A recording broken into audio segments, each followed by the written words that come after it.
So we'll talk about that.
Okay, thanks, Wendy. Let's go to the PowerPoint and give you an idea of what we plan to cover.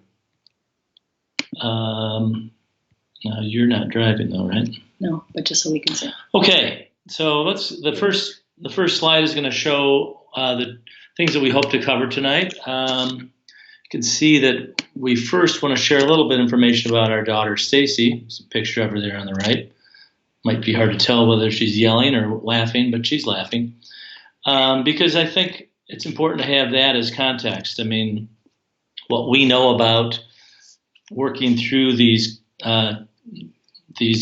transitions is really all from the context of our daughter, Stacy. So keep that in mind as we share that. We want to give you some of the lessons that we've learned as we've moved through high school and into the transition program. And then we've got a couple things we want to talk about regarding, well, we looked at it in two phases. We want to talk about preparing for adulthood during high school, and then also once your son or daughter is out of high school, preparing for the things that you need to be thinking about between the ages of 18 and 22. Sure. So we want to encourage people to ask questions. We'll go through a couple slides at a time, and then we'll pause if you do have any questions, or we can save them till the end. But, we're going to just lightly touch on some of these topics because it can be very overwhelming, but we encourage you, if you have questions, to pass them along, and then Wendy will give them to us. So.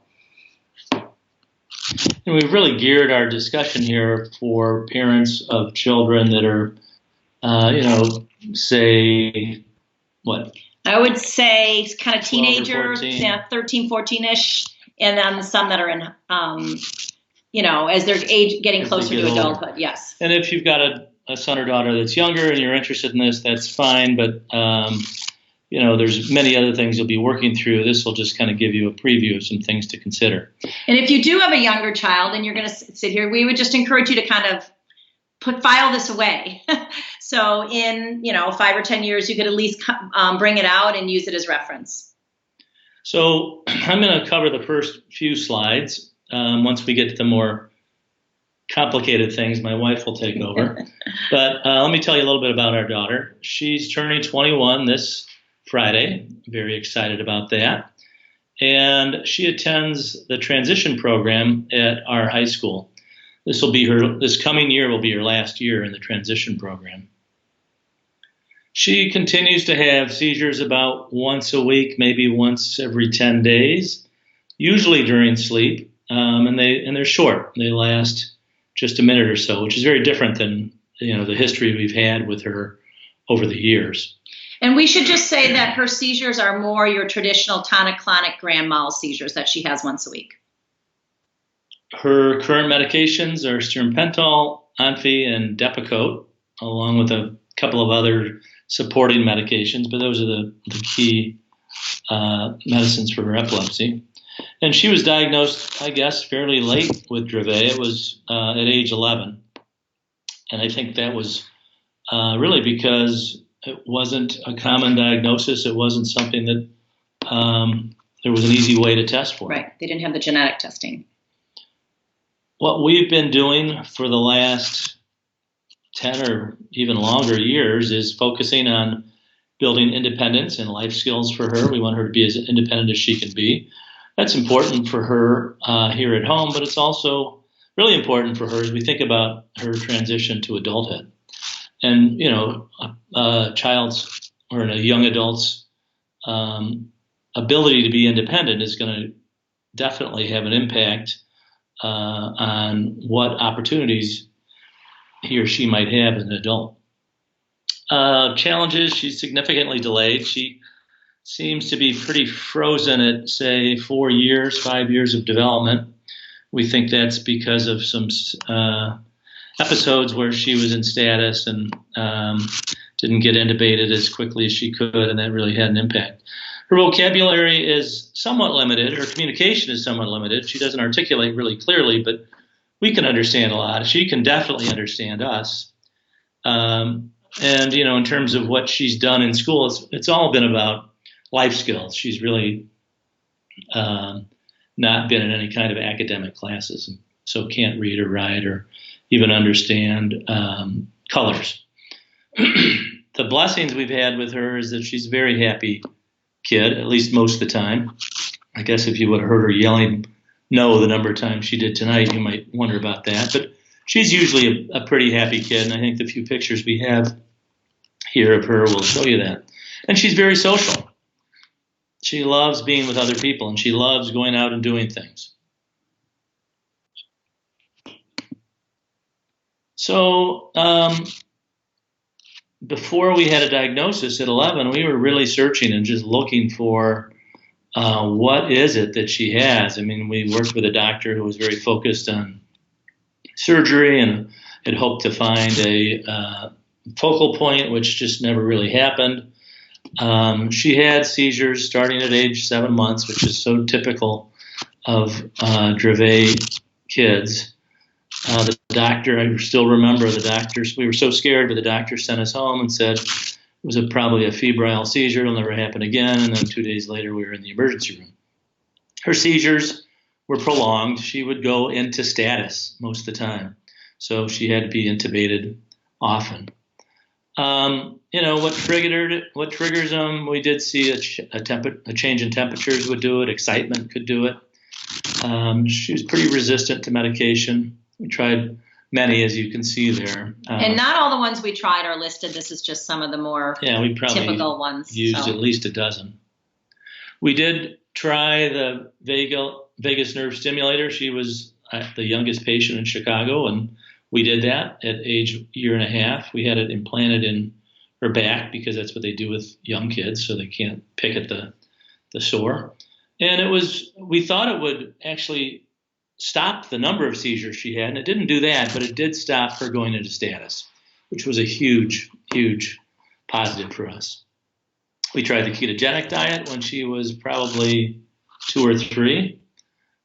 She was on the diet for 2 years. It was the only time, really, that she was seizure-free, and she was free of seizures for the first year of the diet.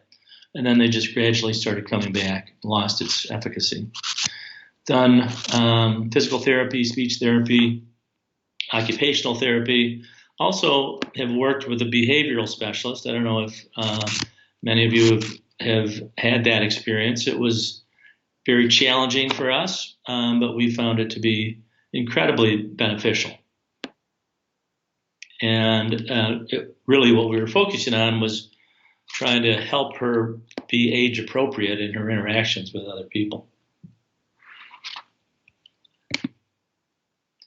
And then once we had the diagnosis at age 11, we moved pretty quickly to stiripentol and Onfi, that combination.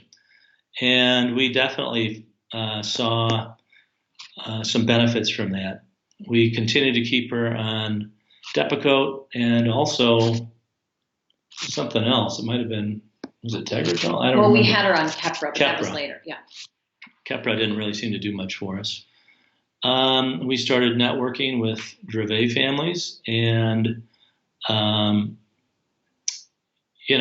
what we learned about the Dravet syndrome was very, supportive of things that we saw with her regarding temperature sensitivity or issue with her gait or her walk. the fact that she's social, the resistance to preferred activities. Seems like even some of their favorite foods are similar from one child to the next. And so one of the things I just kind of want to expand on is just, I think for some people who might be listening, we might be a little atypical just because Ssi was, later in age when she got the diagnosis. And a lot of that was because there just wasn't the genetic testing to do that. For us, we felt already lucky to some degree that we're from Chicago. We should have maybe started with that. And so we always felt as though we had a great network of doctors to work with us. The Dravet diagnosis really kind of besides the fact that we were able to start stiripentol and Amphi, we were already doing a lot of the things or had already noticed a lot of the things that were suggested as a result of Dravet kids. So, and we were already networking with families who had children with special needs, families who had epilepsy. Bob and I have both been very involved in CURE, which is an organization that raises money for research in epilepsy. And so we felt very lucky to have that network. And we'll talk about that more. I just want to add that because it's, I think having a network of families to work with, and being surrounded by people that you can understand your situation is so critical. And I think we're lucky in the sense that because we were in Chicago, CURE is based out of Chicago, we were able to get some of that networking and that support even without having the Dravet community. Of course, now we're very happy to be part of that community. A lot of I say textbook Dravet because I just remember going to the first Dravet meeting and listening to the characteristics of a child with Dravet. And my first thought was, I don't know why it took them 10 years to identify this. She could have been diagnosed clinically much earlier on. It just wasn't happening. So, all right, we'll move on to kind of our broad lessons learned. Do you want to go through that or me? Go ahead. Okay. I'll chime in. So these are just, we're going to get into, after this, we're going to kind of stop talking about Ssi and more talk about things you guys can do to help your own children. But these are just things we've learned along the way that we think are really important. So I think we mentioned some of these, just the importance of creating a community. Obviously, I think when your children are younger, in the Dravet and epilepsy world, I would say as you get older and your children get into more high school, post-high school, just the broader special needs network is just really important because you can help learn things that people are doing. And together as a group, you can shape changes. You can do the things that need to be done for your kids. Yeah. And we've done that. Shape changes in your community, shape changes in your schools. And so maybe that's a great lead into the next thing, which is collaboration with school and outside therapists is essential. You have to believe that your teachers and the school is there to support you. I know that can be difficult for parents because you don't get a service you want or whatever. And I know outside therapists do have a different perspective, but creating a team because you're all focused on the goal of your child, whether it's your outside therapist or the people at school. And so it just working as collaborating and, brainstorming together is just critical. I see we have a typo. Sorry. There's having your child as much as possible be able to have interactions with typical peers is just really positive for you, for your child, and for the typical peers. And we've had, Ssi has a best friend that she's known since first grade that's now in college, and she goes and visits her in college. And if you were to talk to her best friend, Sophie, she would tell people, Stacy's my best friend.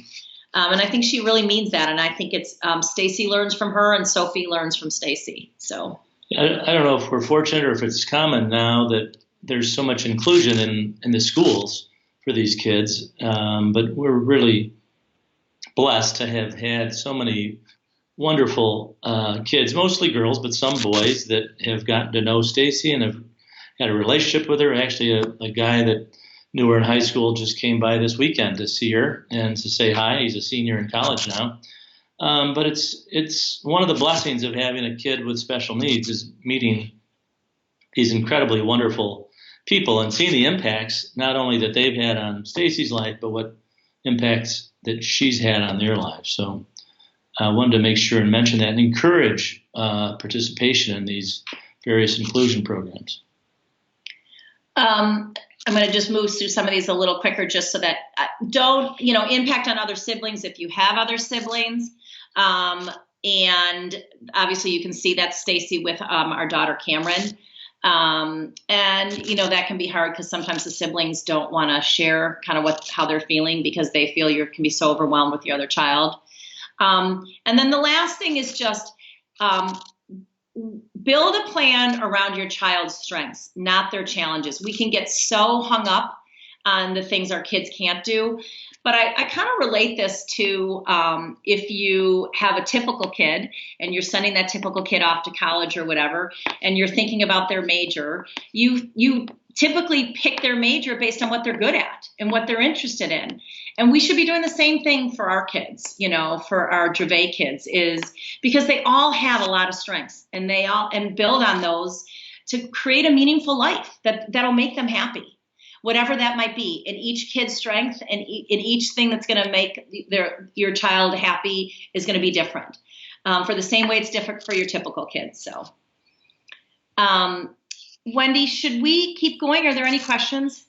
So at this point, there aren't any questions, just a lot of people who are agreeing with what you're saying. And I want to apologize. My microphone was turned off when we started, so I didn't properly get to introduce the two of you. Okay. So I'd like to do that now. So everyone who's joining us or on the line, this is Kathy and Bob Dodd. They are parents, obviously, of Stacy, and they're both ambassadors for our Midwest region and happy to answer questions or, field anything that you've got or, you are welcome for this next little chunk of time to tap into their expertise as parents of an adult with Dravet syndrome.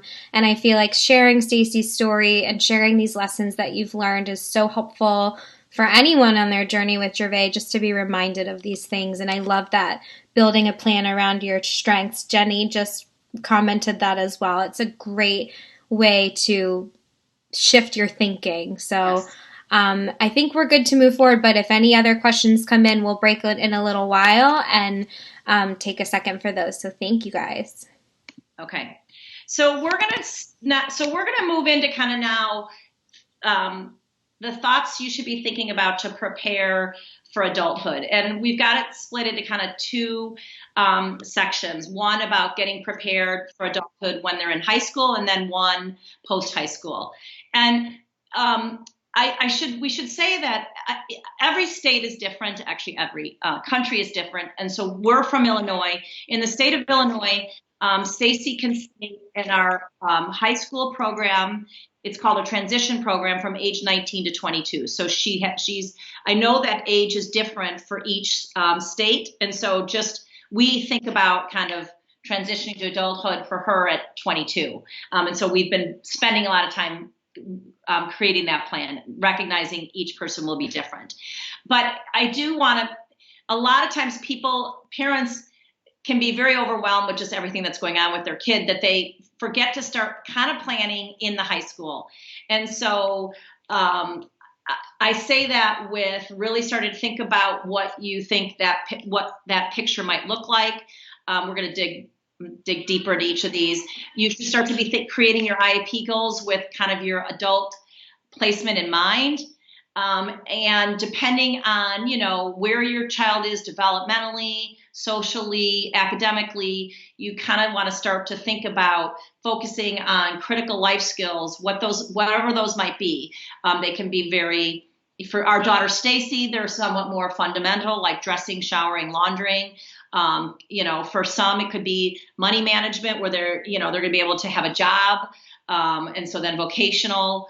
For some, it's social skills so that they can actually live with other people depending on where they are. And so use your school team to guide you, and then also start to create social activities for your child outside of the school setting to get them prepared for adulthood, if they're not already doing that. Okay, so I put this next slide together because I went back and looked at our IEP we did in freshman year in high school, and the teacher sent this to us, and this is kind of how our school does it. And they asked us to rank these 9 areas, 2, 4, 6, maybe 9 areas in terms of what you think your child needs, what you need the most help with, or what your child needs the most help with, to what you don't need as much help with. And it's really interesting because oftentimes you might have something like, a reading goal when you realize actually you have a lot more need for vocational and life skills. And especially when and so it's really helpful to kind of think about your IEP with these kind of 9 major areas in place. And if you're starting high school, you can think about the fact that, well, at least for Illinois, where they age out of programs at age 22, if they start high school at 14, that we've got 8 years to think about the things you want them to work on so that when they are done with those state-provided programs, they'll be in a position to move to whatever that next step is going to be. So we thought it would be helpful just to share some of Stacy's IEP goals, just to provide a sample. And we're not, these aren't intended to be, these are, the perfect kinds of things or anything, but just, so we have it broken out, you'll notice, into basically 5 areas. Prepping for vocational placement. So this is getting her ready to have a job. And then a life skills goal, which this particular one happened to be on brushing teeth. For about 3 or 4 years, I was obsessive over getting Stacy to learn to brush her teeth independently. So to the point where I think the school system was about to kill me. But and then problem solving. So, being able to, this says travel to find something, just being able to ask for help. And not just sit at a desk. Or just to yell. Or not just to yell. Walk over to someone. Yes, because no matter what setting she's in, as she's an adult, it's not appropriate to be yelling for somebody's name. Dad, she has to get up and get to, or if it's her job coach. And that's something she actually still struggles with today. Communication, which is just to be able to have a conversation with typical peers, just to be able to engage. One of Stacy's major struggles is she's incredibly social, and yet she can't communicate. And it's frustrating for her. And so finding ways for her to be able to communicate. She does not use a communication device, but finding ways to allow her to communicate. And her iPad has been very successful, and that is really has been really beneficial. And I'm not going into each of these goals because I'm assuming everybody can read them. And then Stacy definitely has some behavioral challenges. I'm sure many of you have that with your Dravet kids. And so getting her to kind of follow a task list, whatever that might be. So a 3-step task list might be something like, go get your coat, and then put your shoes away, and then, go get the mail, whatever. But that she has to complete each step independently and without support in between those steps. And that's going to be very important to her as she gets into any kind of day programming or vocational programming. So again, that's just an example. I mean, she's 21, and we're at this place now where we want her to be able to follow a 3-step task list where we say, well, you need to do these 3 things, and then just have her follow through that and do it on her own. 4 or 5 years ago, I wouldn't have thought she could ever do that. But she's doing it, and she's doing it now. And just building on that, we just had a situation where Stacy was starting to kind of do some observation in a day program, and she is, she tends to carry a lot of things with her And so we're trying to help her. We're trying to help her too when she goes out of the house or leaving, that she collects her own things. You know what I mean? That she gets her coat, she gets her backpack, she gets her water bottle, as opposed to us just giving her everything she needs. Again, I don't know about your school, but we feel really great about the programming at our school. And one thing I will tell you, at least from our experience, is there's a lot more one-on-one support in a school setting than there will be in a day program setting. And so we've been really starting to transition toward that.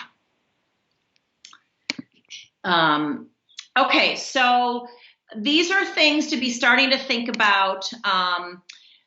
We're going to go through each of these in a little more detail, but so kind of putting aside now the IEP, this is as you're starting to think of a vision for adulthood and what you want for your child. And so you think about whether they can go to educational programs, residential, vocational, transportation, recreation is key, and then day programming and financial. So we're going to talk about each of those in a little more detail. And I would just say, I think for me, it was overwhelming to start to think about those things when she was in high school. It just was. And I didn't even want to think about it. It's an emotional thing. You get really attached to these kids. And one thing that I think I have done, and other parents do as well, is they don't even think about it. They just kind of block it out. But it's really important for you to be transitioning, and you got to start to create a plan. You might say, well, I have no idea where to start. Well, just start somewhere and start to, give some thought to this. You've got, hopefully years before the time comes, but you have to kind of embrace it and, again, be involved in managing it so it can be as successful as it can be for your child. That's great. I love that. And I just want to say I love that comment that Bob made, because it's really hard to get started and it's very emotional to get started, and you feel attached to your child, and it's just hard. So as you think about, here are some questions you need to be thinking about: whether you want your child to continue to live with you, if they're able to live alone, whether they should be in a group home, whether they should be in like a supervised apartment, which is the Ssi or community integrative living arrangements. So you kind of need to start to think about that, and think about it. Maybe your child's not going to be ready to live on their own right away, but I do encourage parents to think about, what happens when you're not able to take care of your child anymore. And so if they are living with you, and something were to happen to you, to have a plan. And so we might feel like, we want them to stay with us for a while, but then if something happens, it's even harder for the child to move on. So if they've been living with you for 40 years and then all of a sudden your health is declining, then think about that transition for them. I know my absolute first choice was to have Stacy live with us. I mean, there was no question. It's like, we don't need to think about that. But others challenged me and said, is that what you want, or is that what she wants? What's best for her? Is she going to be happy being at home with a couple of old people, or is she going to be happier with, peers of hers doing things in a more social setting? And that's how I got comfortable with this idea that the best option for her is going to be most likely living away from home. Which, we should say, so we're planning on at some point Stacy moving out, but, and then just when you evaluate housing, I know everybody's state that they live in is very different. So I know lots of families, even in Illinois, that are looking outside Illinois. So depending on where you are, don't limit it to your current state, I guess, depending on what you're looking for. And that's because different states offer different kinds of services. Yep. Illinois is not one of the better states in that regard. We happen to live in Illinois that has horrible services. And then visit as many as you can to start to just understand what they look like. And then just start early. Be aware of the application process. So because it can be a long time to get your child in, or to find a group of parents that you want to live, have your child, depending on what you're thinking about. so that can take a lot of time. And then just the whole transition process can take some time. So, and these are not things you have to kind of be thinking around, freshman year of high school when your kid's 15. But as they're starting to get closer to 18 or 17 or 18, you really want to start to be thinking about this. Employment, whether that you think they could have a job, whether they, if they could have a job with a job coach, whether they could be paid. And then this is a big one, which is, a lot of times some kids can have a job, but getting to and from work is a really important thing to think about. And we'll talk about transportation more, but so where it is really important. All right. So the next slide is talking about educational, recreational activities and day programming. So there are many educational programs for kids, depending on where they are. Stacy is not, would not have the skill set for this, but a community college, many community colleges offer really great things about like budgeting and caring for your home and just, independence. There are vocational training programs if you're looking for a specific skill set, whether they could do something like working with animals or things like that. And then there are life skills college experiences where your child would go and live on a campus experience. It's obviously got more supervision than what your typical kid would do, but a lot of parents have done that. And so I'd encourage you, again, depending on, to look at that if that's something that's interest of you.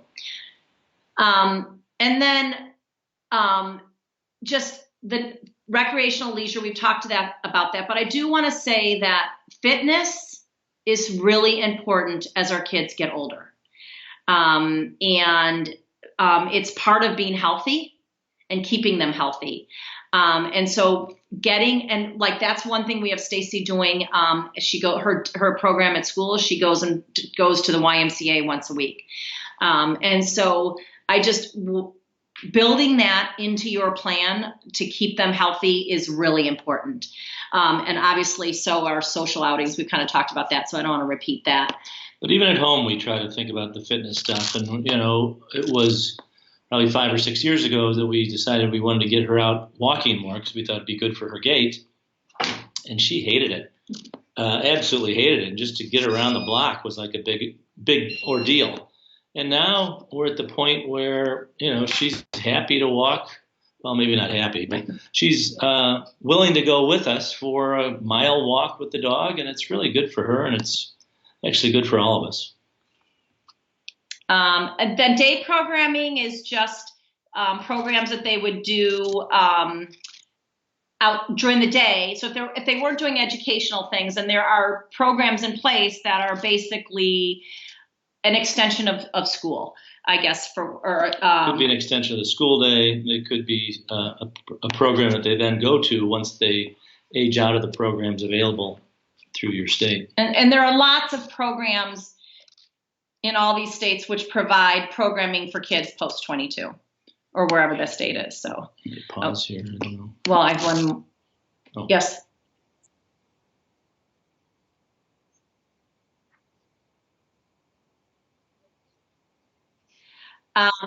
Okay, so I'm going to move through this slide a little bit more quickly because I realize we're just kind of getting tight on time. But we talked about transportation. I don't want to underestimate, how important that is. And then just financial, starting to think about that. We could have a whole discussion just on financial in the interest of time. But just some important point, if you are looking at educational institutions, start to apply for financial aid. Make sure, depending on your own financial situation and your broader families and your grandparents, make sure that you limit funds in your child's name. We'll talk about that, but you cannot have grandparents or aunts and uncles or friends giving gifts directly into your child's name, or they won't qualify for governmental services down the road, and that's really important. And then ABLE accounts are ways, tax advantage ways to be spending and supporting medical expenses and other things, educational expenses. And then depending on, again, your financial situation or just starting to plan for when things aren't there, think about a special needs trust. And that's just providing some support for your child longer term. So, and if you do decide to pursue a special needs trust, I'd just really encourage to make sure that you work with a lawyer who has a specialty in that area. You shouldn't just go to any lawyer to set up a special needs trust. Could be set up and then you find out later it's not legally, it's not done right legally. So Wendy, in the interest of time, I think I'm just going to continue on if you don't mind, unless there's a bunch of questions. I want to. Well, there are two questions that kind of were back to the first section, and they were great questions. So if it's okay, I wanted to ask them. Absolutely. So one question was, have you yet transitioned to an adult neurologist or thought about it? Yep. Okay, that's a great question, and I think Bob and I are at a different place there. No, we have not. Actually, we have not yet transitioned to an adult neurologist. Stacy sees Linda Lux, which I know many of you probably know, just being in the Dravet community. So she still goes to Lurie Children's. And Linda Lux has indicated that we can stay there until around 25. So we are probably going to, we do believe that Stacy's going to move into a residential program probably around age 23. And that'll probably be the best time for us to transition her to an adult neurologist, because they'll have doctors that they work with, that the resident. So that's kind of our plan, which is to wait. I don't know, Bob, if you want to add to that.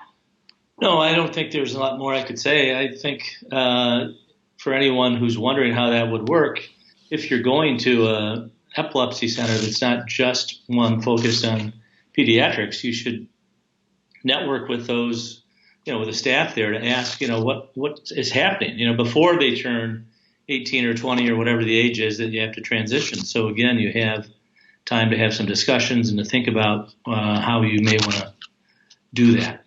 And we also still see Stacy's pediatrician too. So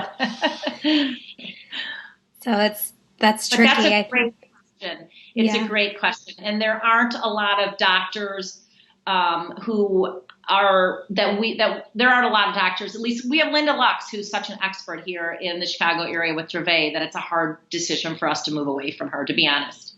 Yeah. So it's understandable. The other question that came up is bullying. A parent said, we're worried about bullying, especially when we get into middle and high school. Have you experienced it? And if so, how did you handle it? So we've been lucky that we haven't experienced it. I think Stacy is, she's probably not totally able to understand if kids were bullying her, to be honest. I do believe we are in a school setting where that's not acceptable. And the kids are so kind of entrenched into the school setting. I do know parents who do have kids. I do know of a couple parents who've had a child with special needs where they have been bullied. So and it's very challenging, but it's not. Bullying is a problem in our school setting, but it's not as much of a problem with the special needs population, I believe. I think that's true. There were a couple incidents that we know of, and the school district was very strong in reacting. But I think the reason it hasn't happened much is because, at least our system, these kids have been included all the way from kindergarten on. So they're just part of the group of kids that are there. And actually, if anything, I was worried about that. I am worried about that. But if anything, we've had a more positive experience with the way the kids generally interact with Stacy. But there have been some incidents with others.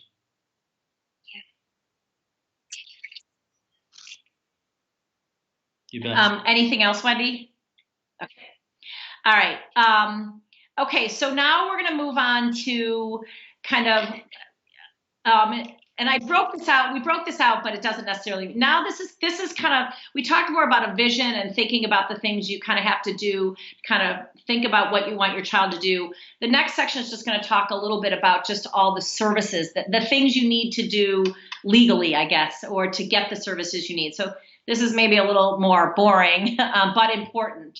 And I want to caution everybody to say, like I said earlier, we live in Illinois, so it's different.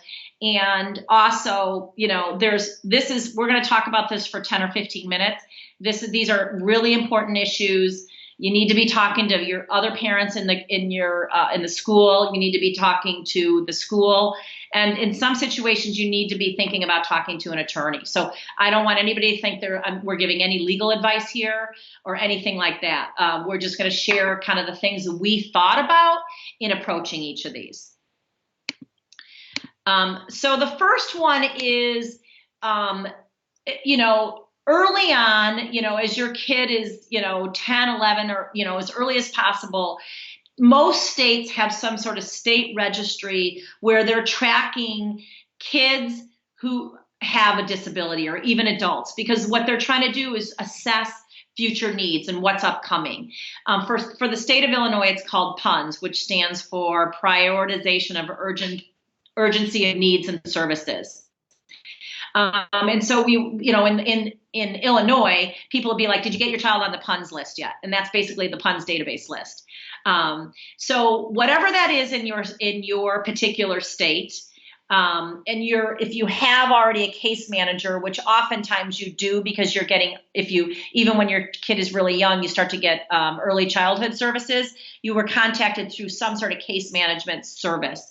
That's what you do to get your child known, for lack of a better word, to the state and basically to the federal government. So that's what you're trying to do here, is get them registered and known so that in the future, you're going to want services. So think of it that way. So then the second thing is to think about, and we're talking about these in the order we did them. Not everybody does them in the same order, I should say that, but this is kind of what we did. So you start to think about guardianship. So as soon as they turn 18, you are no longer the primary person who can make medical decisions for them or educational decisions for them, for that matter, if you don't have the authority to do that. And so this is what power of attorney or guardianship allows you to do that. So you need to do it somewhat soon after your child turns age 18. You can't do it before, but you need to do it very soon thereafter. And depending on your child, we have guardianship for Stacy. For some, you can do power of attorney. Your child needs to, by doing power of attorney, so you could do power of attorney to say your child says that I asked my mom or my dad or my aunt, whoever, to make medical decisions on my behalf. Your child needs to actually have the capacity to understand that to even do power of attorney. They need to understand that that's what they're doing. So in addition to them being able to live more independently, they need to be able to do that. And so then for guardianship, that's assuming that you basically believe that your child, you know, can't understand or communicate. Both of those are important. The right decisions. And so then there's a process. There's different levels too. We have full guardianship for Stacy. And we did the guardianship process on our own. You know, Stacy it's a legal process. It's a legal process. You go through your county, you go through probate court for it. And you do it, and it's different in each county. Stacy, we just felt like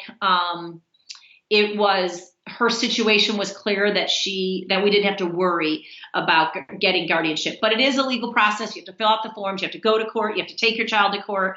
And if you hire an attorney, they'll do a lot of that legal work for you. But this is really important to get done as soon as your child is turning 18. And I believe it's 18 for every state. That's not just a... Right. Okay.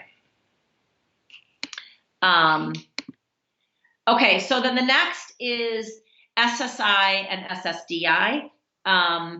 So we don't know quite as much about SSDI just because Stacy doesn't qualify for it, but we'll talk about it. But as soon as we got guardianship, we then applied for SSI. You don't have to, you can apply for SSI before guardianship. This was the order we followed. And a lot of parents are struggle with guardianship on the right levels, but they know that their child needs supplemental income. So I say it's best to get SSI after guardianship if you think you're going to do guardianship, because then it just is easier. There's a lot of this is done through your Social Security office, obviously. So it's not a court thing like Bob indicated. But this is probably, it can be a little more rigorous. They expect medical records. So for Dravet, they would want the Dravet genetic test. They look at the IEP. Many states require an IQ testing to be done prior. So that's something you need to work with your school to do or have that done. And you want your IQ to be, and you want to be careful of this because parents make sure that if you're getting an IQ test, make sure you get the IQ test that's going to help you qualify for SSI. And I believe that's under 70. I hope that number is right. I should know that.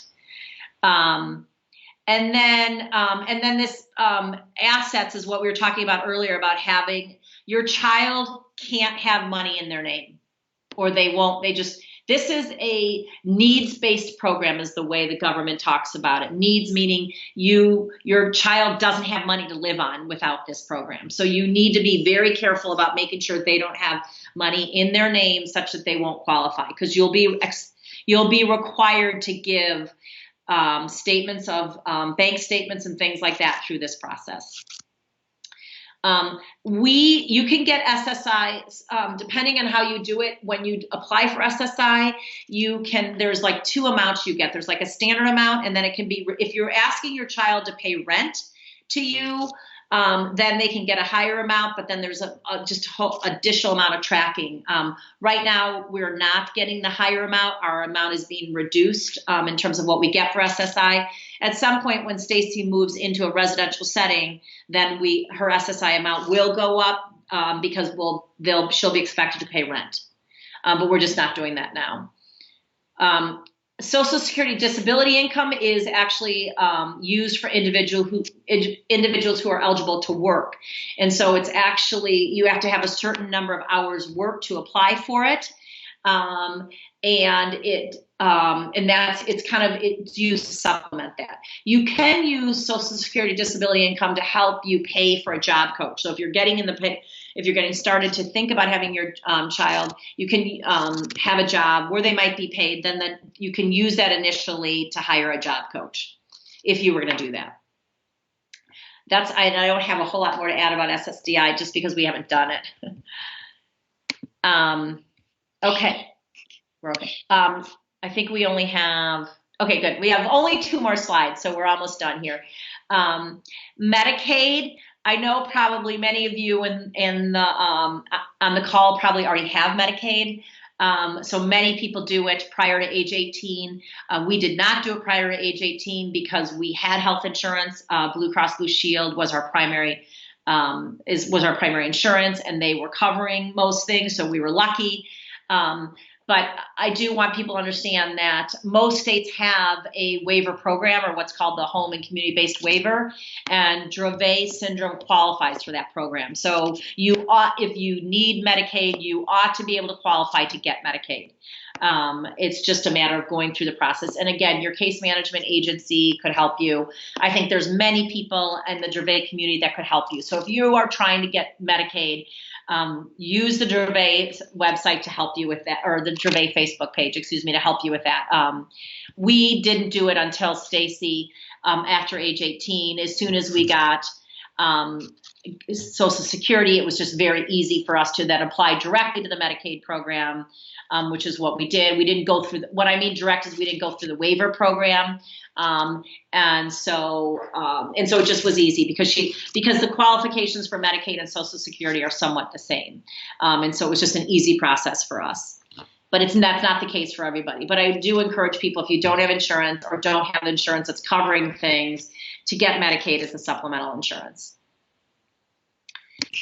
Why don't you end it up? Sure. Wrap it up for us. Depending on where you're at in your journey, all the things we've talked about here can seem just overwhelming, and that there's so many different things to consider. But like what you've probably done ever since your child started showing some issues is took one step at a time. And that's what you need to do. We are telling you need to start to plan ahead, but even in planning ahead, you just take it one step at a time. Pick one of those things and start investigating it. Don't be overwhelmed. The key is to begin earlier than maybe you want to begin, and to create a plan. You know the kinds of things that you need to be thinking about, and say, all right, this year we're going to really look at some potential residential housing places, or this year we're going to start to think about what the first step might be for my child to have some type of a job. Network with others that have been through it. It's really helpful to learn from others and lean on the available resources at schools and the state agencies. That's really what they're there for. But we hope that we didn't overwhelm you, and we may have, but you don't have to figure all this out right now. You've got some time to do it, and hopefully you've got 5 or even 10 years to sort through some of this. And we're still sorting through it now. I mean, Stacy's turning 21, and we don't have it all figured out yet. So we're, and it can change. And the other thing I'd say is just, don't think because you're marching down a different path than maybe your friend is marching down, that's not the right path. You know what's best for your child, and do what you think is best. And don't, just don't put it off because you don't want to think about it. That's just not the way to do it. Start to break things down into manageable pieces and start working through it. Because transitions for these kids are hard. We probably should have said that earlier. I think most of our kids with Dravet are very rigid, have their personalities. And so I know many, at least Linda Lex tells me, many kids struggle with transitioning to a non-preferred activity, that Stacy's behavior isn't abnormal because we always wonder. And so transitioning to a new place is going to be really hard for all of our kids. So with that, Wendy, I don't know. So we're right at 9:00, I guess. Yeah. So Leslie chimed in with some advice that some states have very long Medicaid waiver lists, and that's some advice that's applicable, I think, for all ages. As soon as you're able to qualify, get on that list, because some states you do have to wait several years to qualify for your insurance. I live in Pennsylvania, so luckily our process is different. There is not a wait list, but I know that many people have had to wait many years for that. So it is good to take action as soon as you can. And then Sandy asked, are there tips on how to get a higher amount of Social Security? Her daughter lives at home and is more medically complex and disabled than Stacy. Leslie suggested writing up a rental agreement. Do you have any other tips for how to increase that SSI amount? So I don't know. I mean, I think the amount is set besides whether you're going to pay for rent. And I think whether you get an additional amount. Well, actually, what it is it's a reduction. It's like the total. I think at least in Illinois, I think it's $710 is the monthly amount that's the max you can get, and you get that's if you qualify for the rental amount. Without it goes down to I think it's 30. Yeah, it's like 510 or something. So, but I haven't heard. So I haven't heard any issues of parents who have, the issue with doing rent is just making sure that you can still qualify for, if you're also, when you're doing your taxes, listing your child as a dependent. And so you just need to make sure that the rental amount and all the other things don't limit you from being able to also list your child as a dependent on the tax returns.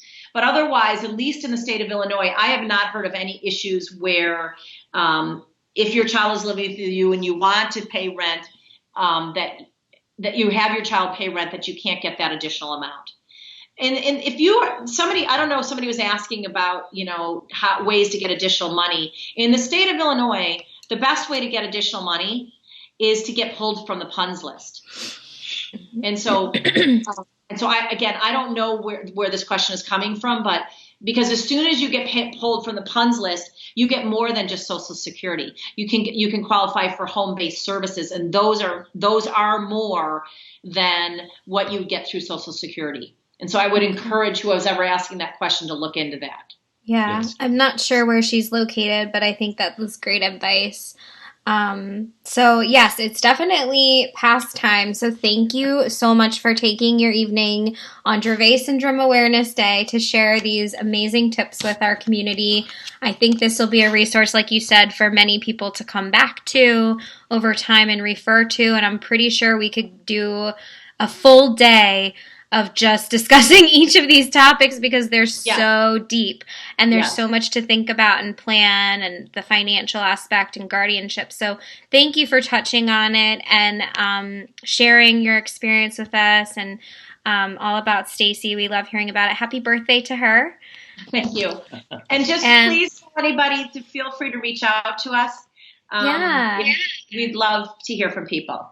That's great. Yeah, if anyone has questions or anything, feel free to leave a comment. We can always put you in touch with Kathy and Bob, and we're happy to, share this information. And we also have a support group that's specifically for adults with caregivers of adults with Dravet syndrome.